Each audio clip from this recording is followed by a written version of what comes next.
Louange à Allah, maître des cieux et de la terre. En Dieu nous venons et de lui nous retournons, sans distinction de race, de religion, d'appartenance à quelque titre que ce soit. Paix et salut sur son envoyé Mohammed.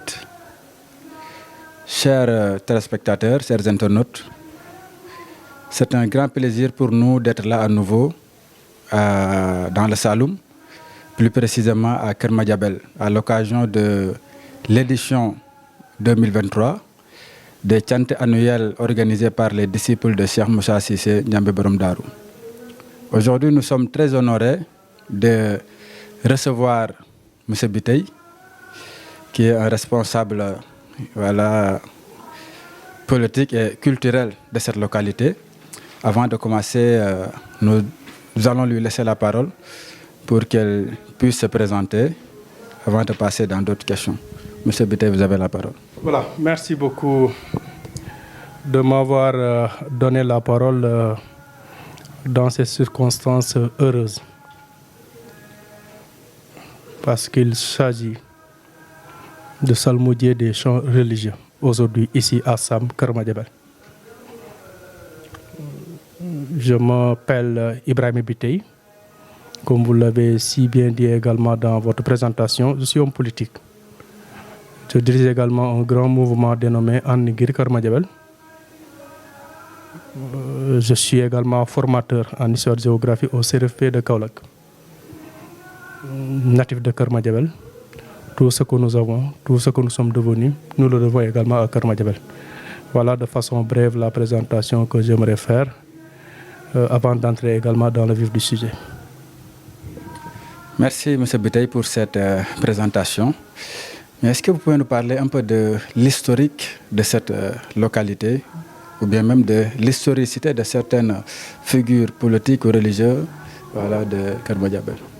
Parler de Keur Madiabel, je pense que le nom de Keur Madiabel tourne au-delà même de ses limites géographiques au Sénégal et au-delà même du territoire national sénégalais. Keur Madiabel est également jeune de par son âge, mais grand de par son envergure. Grand de par les hommes également qui la composent cette collectivité. Parce que pour un petit rappel, Keur Madiabel date de 1883, qui a été fondée également par la famille des Lo, à leur tête Madiabel Lo. 1883, si ma mémoire est bonne, 82-83, jusqu'à aujourd'hui 2023, ça fait 140 bonnes années. Donc, parmi également, au niveau de Keur Madiabel, nous pouvons dire que beaucoup de localités limitrophes de Keur Madiabel sont beaucoup plus anciennes que Keur Madiabel également de par leur âge. Mais Keur Madiabel compte tenu également de ces figures emblématiques, de ces grands hommes politiques, religieux, dépasse également les frontières du Sénégal, mais au-delà même également du Sénégal. Pour on peut également faire un bref rappel peut-être des figures religieuses au niveau de Keur Madiabel. C'est une zone où cohabitent beaucoup de confréries. Il y a une bonne cohabitation. Il n'y a jamais eu de heurts entre confrères, entre communautés religieuses. Pour rappel, nous avons la famille de Bagnas, ici à Médina Niassène, avec notre guide religieux, Seigne Baye Mbaye Niass. Nous avons également une forte communauté également mouride, avec Seigne Bassirou Mbaké, qui a aujourd'hui, si vous voulez, même son petit-fils, Seigne Lampou Mbaké, qui est en train véritablement de propager les enseignements de son grand-parent. Nous avons également une autre communauté de Tivaouane, avec Feu El Hadj Keba Sarr. Il y avait même également Feu El Hadj Kebaba, qui se trouvait être le premier chef de village, pas le premier chef de village, en tout cas l'ancien chef de village de Keur Madiabel, avant que cette localité ne soit érigée en commune. Donc pour vous dire l'hétérogénéité, mais de façon homogène, donc de ces grandes confréries également religieuses qui sont à Keur Madiabel, mais qui vivent véritablement en parfaite harmonie. Je pense que c'est cette continuité-là ou bien c'est ce legs-là que ces anciennes figures également nous ont laissé sur place et que nous avons l'obligation morale véritablement de pouvoir perpétuer ce legs-là religieux. C'est la raison pour laquelle ce n'est pas également un hasard, ce n'est pas également une surprise. Le fait qu'également ce chant-là, qui est annuellement organisé ici à Sam, et par une communauté du vénéré Cheikh également, Cheikh Moussa Cissé, je pense qu'à travers également ce grand homme, on peut féliciter, remercier le président également de cette communauté-là qui est là, qui se trouve être Ablaye Thiam. Donc tout cela démontre, si vous voulez même, encore une fois de plus, l'importance que Keur Madiabel également donne ou bien accorde au volet religieux. Ça, c'est l'aspect religieux. On peut parler également de ces figures-là, surtout sur le plan politique. Voilà, on peut parler également de Moustapha Niasse, qui se trouvait être l'ancien Premier ministre sous Abdou Diouf, l'ancien Premier ministre également sous Abdoulaye Wade, le président de l'Assemblée nationale également sous Macky Sall. Nous avons l'actuel ministre de l'eau et de l'assainissement également, Serigne Mbaye Thiam. Donc beaucoup de figures politiques qui habitent également cette zone-là, qui font que véritablement Keur Madiabel est devenu véritablement célèbre, donc de par ces hommes-là qui l'incarnent. Merci, M. Biteye. Donc, nous pouvons dire que Keur Madiabel, c'est une localité riche, vraiment à travers ces grands hommes. Voilà.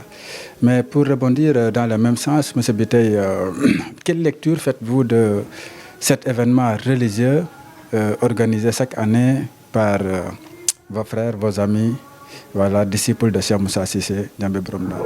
Une lecture positive, très honnêtement, parce que ce n'est pas la première édition. Durant des années, ils l'ont toujours organisé. Et l'appréciation que nous pouvons également en faire, c'est-à-dire qu'il y a une évolution très importante. Apprécier les éditions passées nous permet véritablement de montrer l'importance, bien de voir l'importance que ces disciples de Cheikh Moussa Cissé accordent également à cet événement religieux, accordent à leur cheikh, le vénéré également Cheikh Moussa Cissé. En tout cas, ce sont de dignes talibés, des travailleurs, surtout des travailleurs qui sont là, qui sont en train véritablement de perpétuer les enseignements également de Cheikh Moussa Cissé. En tout cas, c'est une communauté de jeunes, de vieux, d'adultes. Cette communauté-là qui est là, qui sont véritablement en parfaite entente, et leur cohabitation avec les autres communautés également peut être également montrée en exemple, donc en modèle, si vous voulez, de cohabitation religieuse. En tout cas, tout ce qu'on peut dire de cette communauté, de ces fidèles-là de Cheikh Moussa Cissé, c'est-à-dire ce sont des fidèles vraiment très engagés, prêts à apporter véritablement la bonne parole, prêts à propager les enseignements de Cheikh Moussa Cissé. Merci encore une fois, M. Biteye. Bon, véritablement, si vous aviez un message à lancer à cette jeunesse sénégalaise qui, comme on le voit, véritablement, qui souffre de plusieurs maux, voilà, que serait ce message? Le message est le suivant. Une jeunesse sans repère se perd. Nous avons des repères religieux qui transcendent même nos naissances. Le Sénégal est un modèle de religion de tolérance, surtout, qui nous ont véritablement légué pas mal de valeurs, des valeurs très positives, des valeurs de djam, d'engor, de kersa. Je pense que si nous voulons aller de l'avant, nous devons se les approprier, ces valeurs-là. Donc ce sont de bonnes valeurs, des valeurs véritablement qui pourront nous permettre d'avancer véritablement dans la vie. En tout cas, l'appel que je peux lancer à la jeune génération, c'est vrai qu'il y a des débordements partout.